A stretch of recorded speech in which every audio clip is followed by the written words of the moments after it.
ప్రముఖ కథానాయకుడు హిందూపురం ఎమ్మెల్యే నందమూరి బాలకృష్ణ మరోసారి తన మంచి మనసు చాటుకున్నారు. కామారెడ్డిలో వరద బాధితులను ఆదుకునేందుకు తన వంతు సాయంగా తెలంగాణ ముఖ్యమంత్రి సహాయ నిధికి 50 లక్షల రూపాయల విరాళం ప్రకటించారు. ఇటువంటి విపత్కర పరిస్థితుల్లో బాధితుల పక్కనే ఉంటాను. కేవలం విరాళం ఇచ్చి వెనక్కి తగ్గను.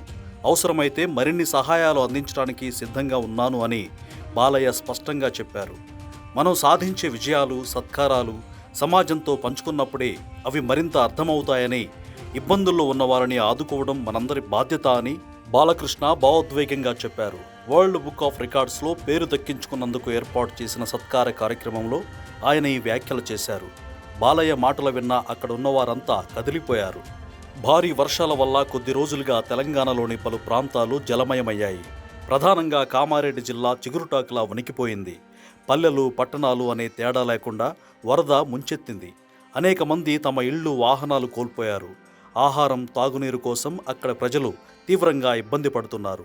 ఇటువంటి కష్టకాలంలో బాధితులకు అండగా నిలిచేందుకు బాలయ్య ముందుకు రావడంపై ప్రశంసలు వెల్లువెత్తుతున్నాయి.